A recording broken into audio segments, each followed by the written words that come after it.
tous et bienvenue dans La Santé Surtout, l'émission qui répond à toutes vos questions santé. Vous pouvez d'ailleurs nous écrire dès maintenant à maquestion@lasantésurtout.com. Ravi de vous accueillir en tout cas tous les quatre. Docteur Firob, vous êtes notre expert des urgences. Bonjour Jessica.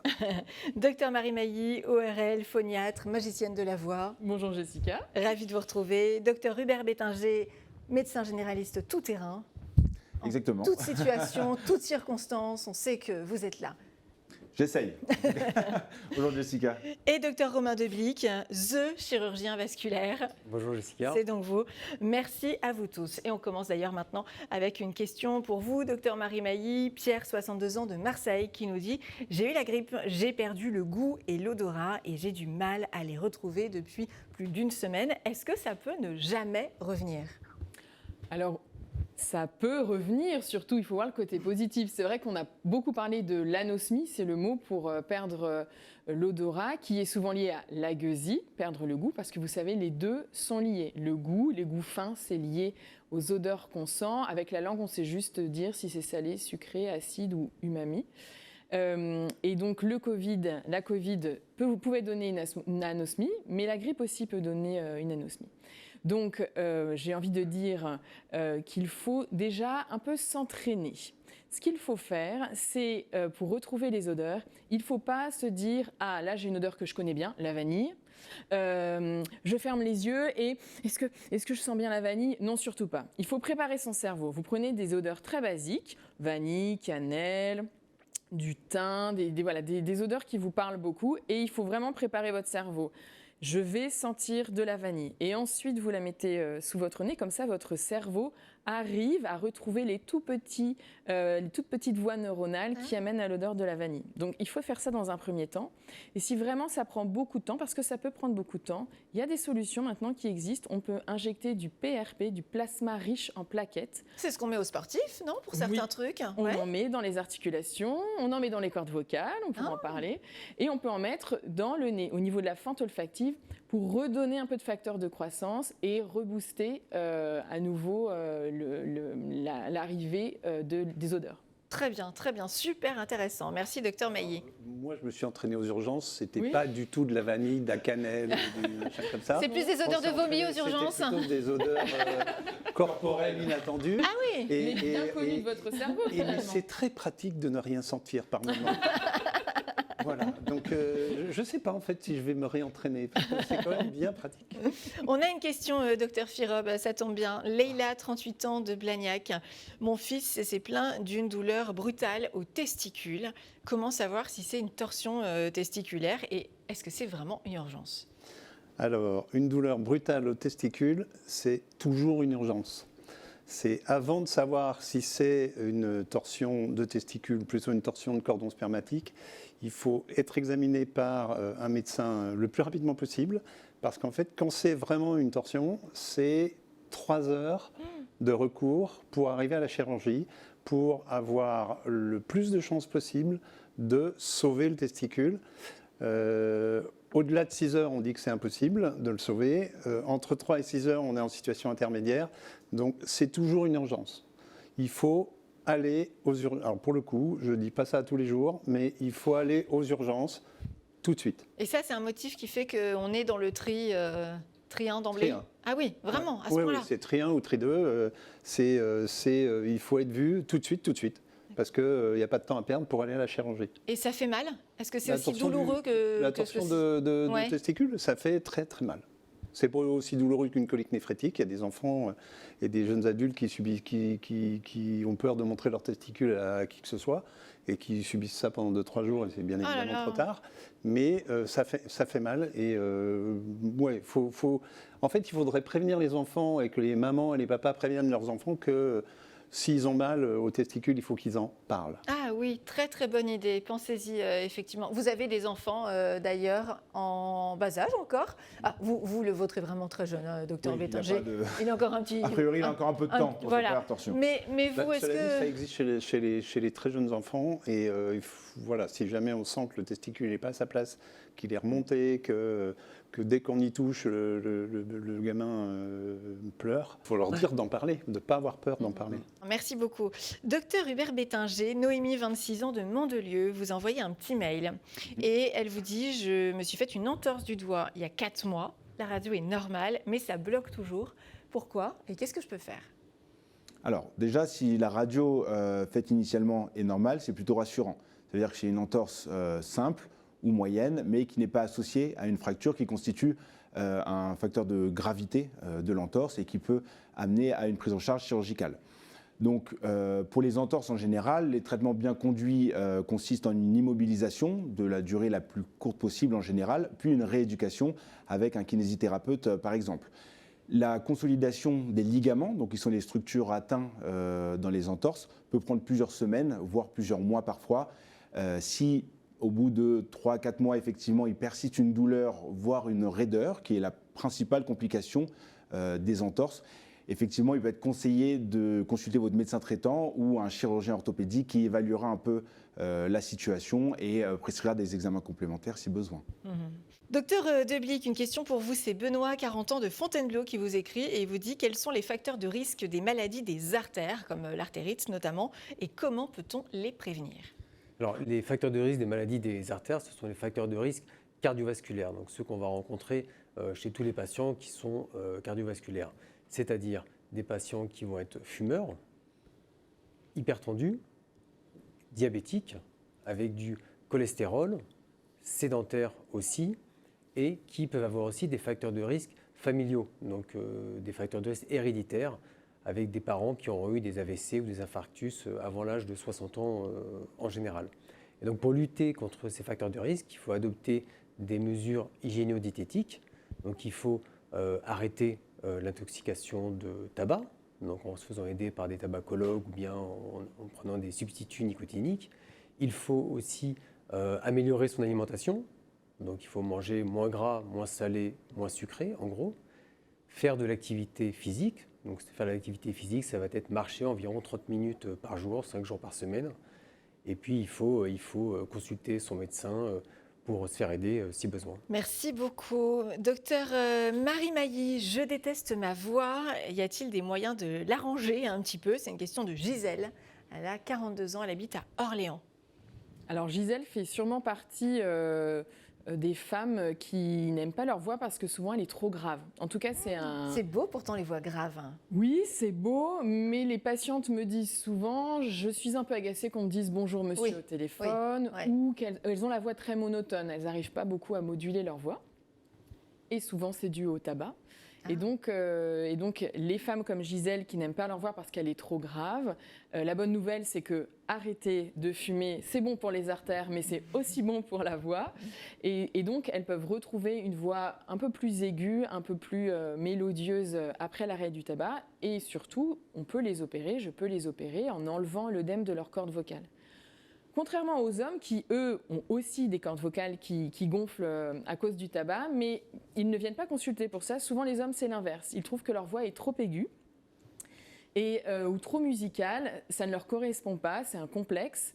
Alors là, il n'y a pas d'intervention chirurgicale à programmer. En revanche, il faut tout miser sur le coaching vocal. On connaît des personnes très connues, notre président Emmanuel Macron, qui a suivi un coaching avec un chanteur lyrique pour poser sa voix. Une autre génération, mais on sait que Margaret Thatcher avait aussi beaucoup travaillé sa voix pour avoir l'air plus autoritaire. Et donc, on peut travailler sa voix, on peut changer ses intonations pour qu'elles nous correspondent davantage. Docteur Thierry Firop, Karim, 29 ans, il est à Paris et il vous dit « J'ai fait un malaise avec des vertiges et des sueurs, j'étais dans le métro ». Comment savoir dans ces cas-là si c'est grave et surtout comment faire la différence entre un malaise vagal, une chute de tension et un problème cardiaque ? Karim, c'est compliqué. Il faut faire médecine. Faut faire médecine, oui, parce que là le chapitre ouvert est quand même très très large. J'ai fait un malaise dans le métro, et je peux en parler a posteriori. Déjà, ça donne envie de penser que ce n'était pas forcément un malaise très grave et que effectivement, il était peut-être un petit peu fatigué, qu'il a peut-être eu une petite chute de tension à ce moment-là et que ma foi, c'est pas bien grave. Il peut quand même en parler à son médecin généraliste parce que si il y a quelque chose à chercher, peut-être que ça vaut le coup de le faire et de surveiller sa tension. S'il n'a pas eu de douleur thoracique, s'il n'a pas de signe neurologique, s'il n'a pas de signe d'accompagnement, on peut considérer qu'il va voir son médecin généraliste et qu'il fera une enquête un petit peu plus appropriée pour ce genre de choses. Les malaises graves, en général, c'est des malaises d'apparition brutale, où on perd connaissance complètement et pour lequel, effectivement, il y a une enquête cardiologique à faire et une enquête neurologique à faire. Là, en général, on ne va pas voir le médecin généraliste, on se fait accompagner aux urgences directement, soit par ses proches, soit par les modes de transport traditionnels pour vous amener aux urgences. Voilà. Et les sueurs, c'est pas un signe les sueurs, de gravité, ça peut être beaucoup de choses, les sueurs. Donc les sueurs, c'est on est en sueur quand on a de la fièvre, on est en sueur quand on est en hypoglycémie, on est en sueur pour plein de raisons possibles, quand on court, pour plein de raisons. Pourquoi je perds ma voix quand je suis sous le coup de l'émotion? C'est une vraie question de Sylvie, 45 ans. Elle est au Havre. Et c'est vous, bien sûr, qu'allez lui répondre, docteur Mailly. Sylvie. Alors, il y a deux types de perte de voix dues à l'émotion. Il y a le stress dû à une prise de parole. Et là, on sait tous que quand on est stressé, on a la bouche un peu sèche, donc on articule moins bien. On a des tensions musculaires qui font que nos cordes vocales répondent un peu moins bien. Donc, on a une voix instable. Donc, il faut travailler votre prise de parole, il faut se regarder souvent en train de parler pour corriger quelques petites choses. Après, j'ai eu un gros choc psychologique, un deuil, un licenciement. Et là, je perds ma voix. Donc là, on passe dans toute autre chose. C'est ce qu'on appelait avant les dysphonies, les aphonies psychogènes ou des troubles psychosomatiques. Maintenant, on dit qu'on a une aphonie d'origine neurofonctionnelle. Les troubles neurofonctionnels, maintenant, c'est une maladie qu'on décrit très bien. C'est-à-dire que votre cerveau n'arrive plus à s'approprier vos cordes vocales.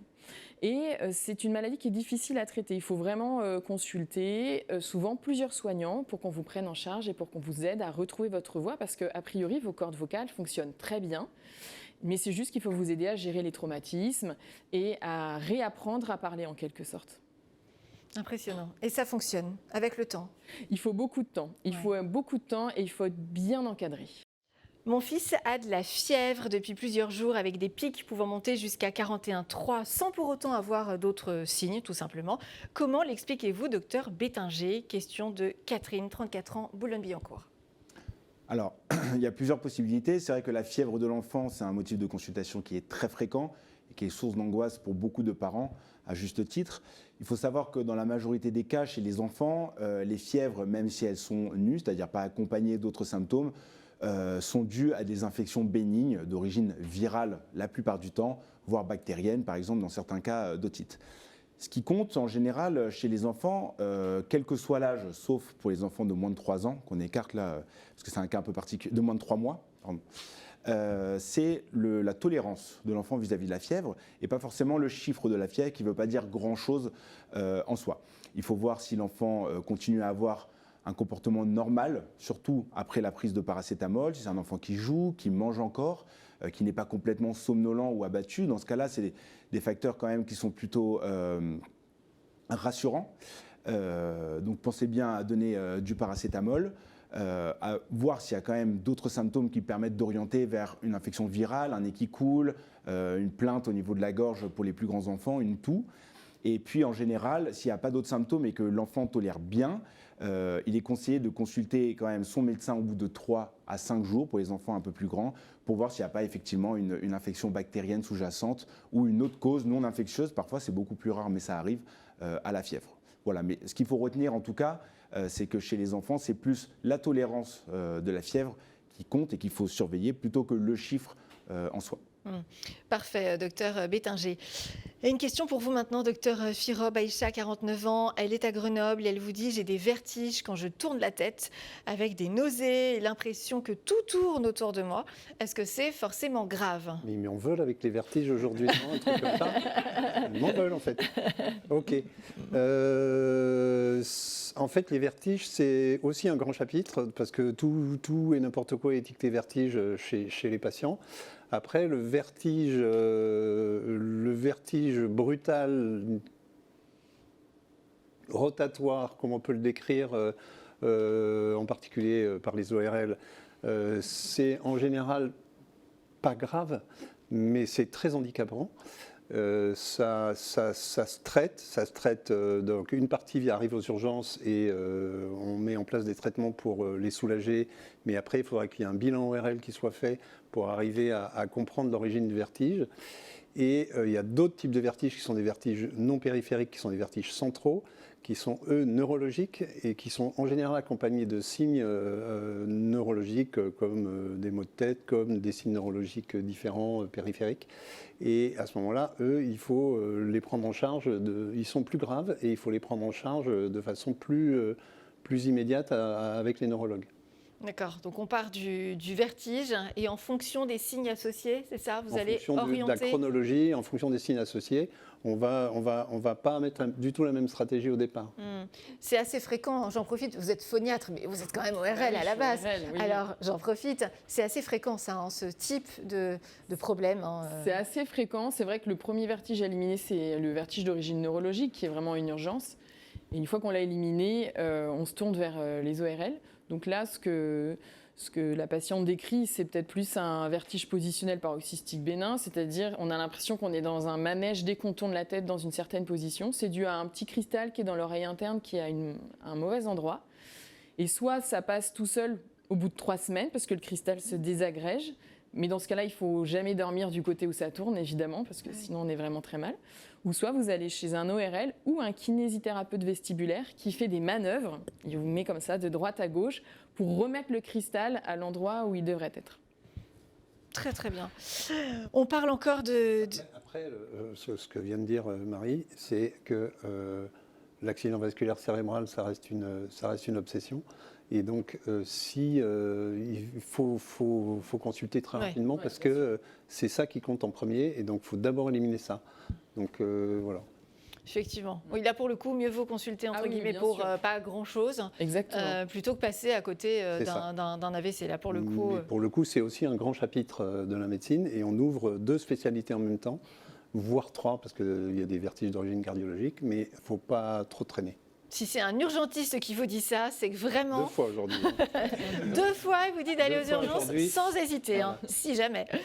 Une question pour Dr Deblic. Yannick, 51 ans de Dijon. Qu'est-ce qu'un anévrisme de l'aorte abdominale? C'est bien de préciser, hein, parce qu'il y a plusieurs anévrismes, hein, vous allez nous raconter. Et pourquoi peut-il devenir dangereux? Alors, un anévrisme, il faut savoir que c'est une dilatation d'une artère qui va augmenter son diamètre. Des anévrismes, on peut en avoir un petit peu partout dans le corps, que ce soit au niveau des artères du cerveau, au niveau de l'aorte, au niveau des artères des jambes. Et principalement, on le retrouve au niveau de l'aorte abdominale. Donc l'aorte abdominale, c'est la plus grosse artère du corps. Et donc cet anévrisme, il faut considérer que c'est un petit peu comme un ballon de baudruche. Un ballon de baudruche, on le prend, on va gonfler dedans, et qu'est-ce qui se passe à la fin? Il éclate. L'anévrisme, c'est exactement pareil. L'anévrisme, l'aorte, elle va augmenter de diamètre au fur et à mesure des années. Elle va prendre un peu de millimètres par-ci, puis après quelques centimètres. Et passé un certain seuil, en fait, cette aorte, elle va se rompre au niveau de l'abdomen et ça va provoquer donc une hémorragie interne. Donc ça, c'est une urgence qui est vitale, parce qu'environ 80-90% des cas, les patients ils vont décéder de cette rupture d'anévrisme de l'aorte abdominale. Donc, il faut les opérer avant. Ça vous arrive qu'on vous appelle en urgence comme ça pour intervenir? C'est une des grosses urgences de chirurgie vasculaire, les ruptures d'anévrisme. Et soit le segment il est contenu, on va dire, où c'est des ruptures qui sont contrôlées et le patient a le temps d'arriver à l'hôpital, d'avoir son scanner et après l'opérer en urgence. Ou soit, en fait, le patient il fait une rupture et la rupture n'est pas contenue et le patient il va décéder assez rapidement. Et ce qu'il faut savoir avec ces anévrismes, c'est qu'ils sont toujours asymptomatiques, c'est-à-dire qu'ils ne font jamais mal, jamais. Et le seul moment où ils vont faire parler d'eux, ça va être au moment de la rupture. Donc on peut pas. Oui, c'est rassurant. C'est-à-dire qu'on peut pas se dire ah tiens il y a un truc bizarre, faudrait je consulte. On peut pas prévenir, on peut pas anticiper, on peut pas. Ça nous tombe dessus, bim. Voilà. Donc c'est souvent découvert de façon fortuite, c'est-à-dire qu'on le découvre, on fait un examen pour un problème urologique, un problème digestif. Et on va tomber sur cet anévrisme. Ah oui. Ouais. Et pour les gens qui sont hyper hypochondriaques, là on l'est tous du coup, un échodoppler, de l'aorte. C'est ça. Si vraiment on a un doute, on n'endort plus la nuit. Sachant que chez les patients à risque, c'est-à-dire les patients qui sont des facteurs de risque cardiovasculaires. On fait des dépistages chez ce type de patients, donc les patients hypertendus, tabagiques, fumeurs ou autres. On fait des dépistages avec un échodoppler de l'aorte pour dépister des anévrismes et d'autres pathologies artérielles. Moi, j'ai opéré des patients, ils sont sortis 5-6 jours après, une petite semaine après de l'intervention, comme si rien n'était, quoi. Donc ça peut très bien se passer aussi, quoi. Donc, on surveille, quand on en a découvert un fortuitement, on surveille le diamètre là, et après, il y a une chirurgie préventive de la rupture. Oui, passé, en fait, on surveille le diamètre anévrismal, et dès qu'on dépasse maintenant c'est 55 mm de diamètre au niveau de l'aorte abdominale, là, on peut proposer une chirurgie. Donc, une chirurgie classique, on va vers le ventre, ou alors des chirurgies moins invasives. L'endoprothèse, on va mettre des endoprothèses comme des grosses stents dans l'aorte pour éviter la rupture. Merci beaucoup, docteur Deblig. Et pour se détendre un petit peu, je vous propose un petit quiz. C'est parti. On va se faire un petit quiz, toujours un petit peu original, avec des petites questions insolites. Et on commence avec une première question. Mais c'est pas possible, hein. Docteur Firop qui revient avec son toc. Mais non, mais c'est plus fort que lui. Il peut pas s'en empêcher. Et puis j'ai changé de lunettes pour mieux. Et là, je vous ai pris en flagrant délit quand même, hein, l'air de rien. Première question. Combien de gens pensent qu'un vêtement blanc égale signe d'autorité qui fait peur? Vêtement blanc, ça fait peur. 13%, 24%, 39%. Quelle est la bonne réponse? Le syndrome de la blouse blanche. C'est les gens qui font de la tension c'est ça, voilà. au cabinet du médecin uniquement parce qu'effectivement, ils sont en contact d'un médecin et donc ça arrive chez certaines personnes et en général, il faut contrôler la tension à la maison et là, elle est normale. Et donc, ça s'appelle une... Si le médecin n'a pas de blouse. Ça c'est compliqué. Il faudrait que le médecin ait quand même une blouse. Un médecin sans blouse, c'est pas un vrai médecin. Non. Mais pourquoi blanc? Pourquoi blanc d'ailleurs? C'est vrai, parce que c'est hyper salissant. Vous, aux urgences, vous êtes en blanc et vous avez du sang, du vomi, tout ça, et vous restez blanc en fin de journée quand même ou pas? Oui, on reste blanc en fin de journée. Immaculé. Après, on change de tenue tous les jours, donc on peut pas. Alors effectivement, si jamais ça éclabousse un petit peu, on change de tenue plus vite. Mais ça arrive, effectivement, ça arrive. Ouais. Alors? Allez, 39. 39, pareil. Pas mal, je pense, le syndrome de la blouse blanche. Je dirais 24, moi. Pareil que Hubert. 24, c'est parfait. Vous êtes dans le vrai. Bravo, messieurs. Effectivement, l'uniforme médical génère pas forcément de l'autorité. Ils exagèrent un petit peu. Du respect. Même aux urgences, vous savez. Il y a aussi des gens qui sont très contents. C'est pas l'autorité, c'est la peur de ce qu'on va vous dire. Ouais, c'est ça. Donc c'est autre chose. C'est pas du niveau de. Un peu de stress. Ça génère un peu de stress aussi. Ouais. Un peu de stress. Allez, seconde question. Combien de Français disent aller chez le médecin uniquement lorsqu'ils pensent être arrivés au bout du bout, que vraiment ils n'ont plus le choix?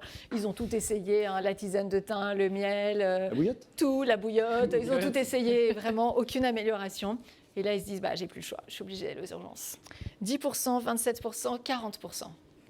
Aux urgences ou chez leur médecin généraliste. Hein. Je dirais 10%. Ça va pas être tant que ça. Ouais, hein. 10%, ouais. 27 ou 40. Ah ouais? 27, ouais. Moi, 27, moi. Bravo.